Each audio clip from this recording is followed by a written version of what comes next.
Nasal polyp അതാ ദശ വളരുക എന്ന് പറയുന്ന കണ്ടീഷനെ പറ്റി കേട്ടിട്ടുണ്ടോ നിങ്ങൾ? ഞാൻ ഡോക്ടർ ശ്രീജോയ് ഗംഗാധർ, കൺസൾട്ടൻറ്റ് ഹോമിയോപ്പതാണ്. പലരും അനുഭവിക്കുന്ന ഒരു പ്രശ്നമാണ് മൂക്കിൽ ദശ വളരുക അഥവാ നെയ്സൽ പോളിപ്പ് എന്ന് പറയുന്നത്. അതായത് മൂക്കിൻ്റെ മ്യൂക്കസ് മെംബ്രെയിൻ, അതായത് ഭിത്തിയിൽ നിന്നും ഒരു സാധനം ഇങ്ങോട്ട് താഴേക്ക് വളർന്നു വരിക, ആ കണ്ടീഷൻസിനെയാണ് ഈ നെയ്സൽ പോളിപ്പ് എന്ന് പറയുന്നത്. ഒരു ചെറിയൊരു സ്റ്റോക്ക് ആയിട്ടുള്ള ഒരു ഗ്രോത്ത്.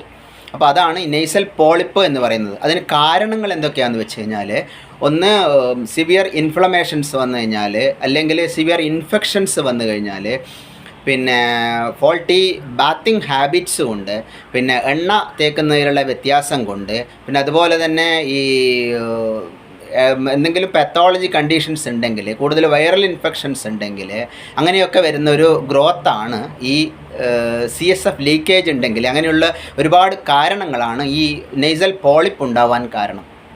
അതിൻ്റെ സാധാരണ ചെയ്യുന്നതെന്ന് വെച്ചാൽ സർജറിയാണ് ചെയ്യുക. പക്ഷേ സർജറി ചെയ്തതുകൊണ്ട് 100% അത് തിരിച്ചു വരും. കാരണം അത് അങ്ങനെയുള്ളൊരു കണ്ടീഷൻ ആയതുകൊണ്ട് സർജറി ചെയ്താലും അതിന് വലിയ ഗുണമൊന്നുമില്ല. അത് പെട്ടെന്ന് തന്നെ അത് തിരിച്ചു വരുന്നതായി കണ്ടിട്ടുണ്ട്. അപ്പോൾ അതിനുള്ള ചികിത്സ എന്താണെന്ന് വെച്ച് കഴിഞ്ഞാൽ, അത് ഇൻഫ്ലമേഷൻ ആയതുകൊണ്ട് തന്നെ 3 മാസത്തെ ഹോമിയോപ്പതി മരുന്ന് കഴിച്ചു കഴിഞ്ഞാൽ അത് കംപ്ലീറ്റ് 100% മാറ്റിയെടുക്കാൻ സാധിക്കും. അത് ഇൻഫ്ലമേഷൻ ആയതുകൊണ്ട് തന്നെ അതിൻ്റെ കൂടെ വൈറ്റമിൻ ഡിയുടെ അബ്സോർപ്ഷൻ ടാബ്ലറ്റ്സും കൂടി കഴിച്ചു കഴിഞ്ഞാൽ പിന്നെ അത് തിരിച്ചു വരാതിരിക്കാനും കൂടി അത് ഉപകരിക്കും. അതിൻ്റെ കൂടെ തന്നെ മരുന്ന് കഴിക്കുന്നതോടൊപ്പം തന്നെ നമ്മുടെ ഹാബിറ്റ്സ് കൂടി മാറ്റേണ്ടി വരും. 1, വൈകുന്നേരം തല കുളിക്കാതിരിക്കുക.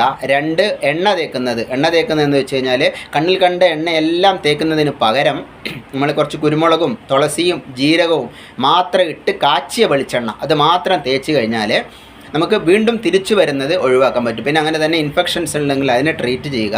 അതോടൊപ്പം തന്നെ കൂടുതൽ ഇൻഫെക്ഷൻസ് വരാണ്ടിരിക്കുക. അങ്ങനെയുള്ള കാര്യങ്ങൾ ചെയ്താൽ തന്നെ നമുക്കിത് വീണ്ടും തിരിച്ചു വരുന്നത് ഒഴിവാക്കാൻ പറ്റും. നെയ്സൽ പോളിപ്പ് എന്ന് പറയുന്നത് സാധാരണ ഉള്ളിൽ മാത്രമല്ല, അത് പുറമേ കൂടി കാണുന്നു. എനിക്കൊരു കസ്റ്റമർ ഉണ്ടായിരുന്നു കർണാടകയിൽ നിന്ന്. അവർക്ക് ഇവിടെ വരെ ഈ മൂക്കിൻ്റെ ഈ അറ്റം വരെ ശരിക്ക് കാണാൻ പറ്റുമായിരുന്നു ആ നെയ്സൽ പോളിപ്പ് വളർന്ന് വന്നിട്ട്. അത്രയ്ക്കും വളർന്നു വരികയാണ്. അതിന് ഒരു അസുഖങ്ങൾ എന്തെല്ലാമെന്ന് വെച്ചാൽ നെയ്സൽ ഒബ്സ്ട്രക്ഷൻ ഉണ്ടാവും, അതുപോലെ തന്നെ ഭയങ്കര സ്നീസിങ് ഉണ്ടാവും. അങ്ങനെയുള്ള കണ്ടീഷൻസ് എല്ലാം 3 മാസം കൊണ്ട് തന്നെ നമുക്ക് കംപ്ലീറ്റ് ചികിത്സിച്ച് മാറ്റാൻ സാധിക്കുന്ന ഒരു അസുഖമാണ് അതുകൊണ്ട് ഈ നെയ്സൽ പോളിപ്പ് എന്ന് പറയുന്നത്. അതുകൊണ്ട് അത് സർജറി ചെയ്തതുകൊണ്ട് അത് വലിയ ഗുണമൊന്നും വരാൻ പോകുന്നുമില്ല.